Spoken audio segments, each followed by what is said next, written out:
us what went into the decision of naming Trevor as starting quarterback? You know, it's just like we do every week. You know, we sit down and we have a staff meeting and we evaluate every player, every position, their performance. And after 4 games, looking at it, when you look at both of them, they both have played well, done a lot for us. But it just came down to you got to reward productivity. If you look at his opportunities, he's taking advantage of it. He didn't do anything wrong. It's just a situation where he's been in the game, he's been productive, and to be fair to competition, just like we do at every position, you know, coach decided to name him starter for this game. And again, it's not a lifetime contract. He's got to prove it in practice. He's got to prove it in the next game. And when Kelly gets his opportunities, he'll have a chance to compete. Tony, you've had a couple of days to digest this game, and you've obviously looked at the film. Talk about some of the throws that Trevor made on Saturday and how you could compare those to the other guys on the roster. You know, the one that jumps to mind is the one to Ross, the touchdown run. You know, he had some pressure in his face. He kind of slid to the right and delivered a strike, and obviously I think they had a busted coverage. He just continues to extend plays. He has very good pocket presence. I think the one spring to his left that he put on the shoulder of Renfro in the end zone. Obviously, we all know what his arm talent is, and you know, Kelly throws the ball well on the run as well. Made some big plays. The other one sprinting to the right, so he made some good throws. And you know, I think all 3 quarterbacks can make those plays. The biggest thing is when you have your opportunity to do it, you know, in the game setting, you got to make those throws. Tony, how difficult was it, you know, knowing what Kelly's done for you all the last 2.5 years? You know, I'm not going to say it's difficult because again, that's the mindset, the culture that we have in place here in the program. That these guys know that you got to bring it every single day. They recognize the competition level. Obviously, you know, Kelly, you know, is a guy that's done a lot for us, but he understood going into it that he was going to have to compete. Just like every position, same thing with Cleveland and Travis and all the guys. And Dexter Lawrence, they know every single day that they come on this practice field and every single game they got to be productive, or somebody else is going to get a chance. Are things going to just flip-flop now with Trevor good first 2, then Kelly 2, and then you ride the hot hand, or is this a? You know, that's like it is every week. Coach Sweeney and Coach Streeter, you know, will sit down and determine how they want to manage that throughout the course of the game. You know, the biggest thing is because of the production, Coach did decide to give Trevor the opportunity. He's earned that opportunity based off his production to run out there first. And again, it's week to week. You know, so we'll still continue to evaluate the same way we do. But obviously right now Trevor's earned that right to run out there first. Was there a moment while watching the film where a mutual decision was made amongst the staff that Trevor should be the guy? No, you know, that discussion happened after we watched the film. Obviously when we sit in with Coach Sweeney at the staff meeting and we discussed it. But obviously you can't discount the production and the spark that he provided in that game. And you go back to Texas A&M. You know, Kelly was the guy that gave us the spark. We went with him because he had the hot hand, and obviously based on that, he had the opportunity to start the next game. And so, you know, there was no collective decision while we were watching film. It was more everybody just discussing and saying, hey, you know, here's where we are. We're 4 games in. You know, both of them have played well. Now let's look at the numbers and see how they pan out. Coach, when Trevor had that unfortunate, unlucky interception, he came right back on the next series and threw one of his best passes of the season on an out route from the opposite hash. Have you always seen that kind of short memory from that? Yeah, no question. You know, I think I've said that before. You know, in discussion with you guys. Just he's such a competitor.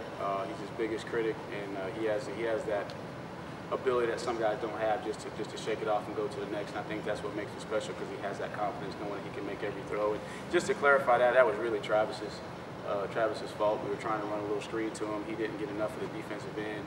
He sold it too quick. The defensive end, you know, then didn't rush, and because of the timing, you know, and obviously Trevor, you would like for him to try and throw that away, but that was more a situation where Travis didn't execute his job the way he was supposed to. Are there any other positions besides quarterback where the starting job is heated, it's really tight?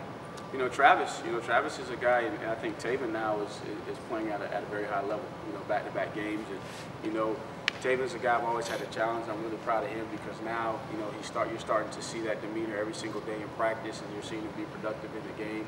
And then obviously Travis is very productive with the ball, but without the ball, I got to challenge him to play better. In pass protection, you know, that first sack, you know, he was doing a little bit too much. He shouldn't have been up in the offensive line. He should be getting out on the route, so therefore he picks off the center. So again, I know specifically in my position, Travis is challenging every day. And I think we started, you know, in reference to the other question about rotation. When we started, you know, Travis had a big lead, and so he was getting, you know, 2-3 series before those other guys were rotating. But now you're starting to see that because of where Taven is and Adam pushing, that Travis, you know, every single day he has to bring it. You know, more in particular without the ball. And then the same thing in all the other positions. You see, we flip-flop guys on the offensive line. Pollard was in a situation where he started, and the next week you had Case Stewart in there. So every position, man, we're challenging these guys to bring out the best in them. With Feaster, is it a matter of you feel like he just is healthy now, or is he different mindset, or what is it? I think it's a combination of both. I think when he started camp, obviously he was a little bit limited with his knee, and I think that put a little pressure on, a little undue pressure. He wanted to perform at such a high level, and he couldn't quite, and so therefore there was a little bit of a gap coming out of camp with Adam Choice, and then going through a couple games where he may have wanted to be the second guy in, but he didn't earn it in practice, and so we had a conversation and had a heart-to-heart, and we both expressed where we were, and we came to a collective agreement that the only way we're going to get, to where you want to be is, man, you just got to commit to everything that you do, and now you're starting to see that. So he's practicing at a high level, and therefore he's playing at a high level. So I think it's a combination of now he's healthy, and then also, he's made the decision that he's going to go take what he wants. Trevor doesn't show a lot of emotion, but when you guys told him that he was getting a starting job, that he gave a smile, or what was the reaction? That was a discussion between Coach Sweeney, him and his position coach. I wasn't a part of that discussion. And if I had to, to guess, I'd say he'd have the same cool, collected demeanor. And he's been unbelievable. Kelly's been unbelievable in handling that situation. And I think both of those guys are pulling for each other at the same time while they're competing. Tony, when you were in college here, played here, it was pretty rare for a freshman to be able to come onto the team, kind of make an impact. But over the last couple of years, we saw Travis has done that. Now Trevor's done it. Justin Ross is making an impact. What's changed? Is it college football and high school football that's changed, or is it this place that's changed in the level of recruiting? I think it's high school football, has changed. I think, I just think back to when I was in high school. I don't think I touched a weight. I was playing 3 sports, and I didn't lift any weights. We didn't have strength and conditioning. You just played ball. Now these guys are specializing in their sports. A lot of them are 2-sport athletes, but at the same time, they're still making time for the other sport out of season. The coaching at the high school level obviously has gotten better from the standpoint of there's a lot more access to college. You think about when I was in high school, when I was in college, there was no internet. The only time you had access to a college coach, if you're a high school coach, is when you came to a clinic. But now you have social media, you have the internet, you have relationships. So I think that the quality of the preparation at the high school level, and I think something's in the food. You look at these guys. These guys are coming out of high school, very, very mature. Whereas again, like I said, when I was coming out of high school, I was 175, 180 pounds, wasn't lifting weights, wasn't ready to compete. At the college level, I think these guys are coming out just from the body standpoint a lot more mature, and then also from a football preparation standpoint, they're ahead of the curve. Going into this game, is there a little bit of a revenge mentality, or is it truly just like any other game in the sense that what these guys did to you a year ago, and at that time you weren't sure how things were going to shake out after that? No, you got to give those guys credit for how they played last year. Obviously, they flat out took it to us and beat us, but no, it's not a revenge factor. We understand that this is the most important game on the schedule because it's the game that we're playing. It's a division game. We're playing at home, so obviously we got to have the right mindset that we come on this practice field and we earn the victory by the way that we practice, and then we go out and we play well. How close was the decision between starting Kelly and starting Trevor? Was it neck and neck, or did Trevor really separate himself? It was a decision where, like I said, Kelly didn't do anything wrong. Both of them have played well. Just when you look at, after 4 games, when you look at the production, obviously you got to reward the production. So that was a situation where Coach said, hey, this young man's been productive. You look at what he did in the last game with the drives that he had and the points we put on the board. So it was more a situation of you just got to reward him for his production. He's earned that right. Kelly's always expressed an understanding that this is a competition. And what do you know about his reaction to this? If I had to imagine, obviously, Kelly done a lot for this program.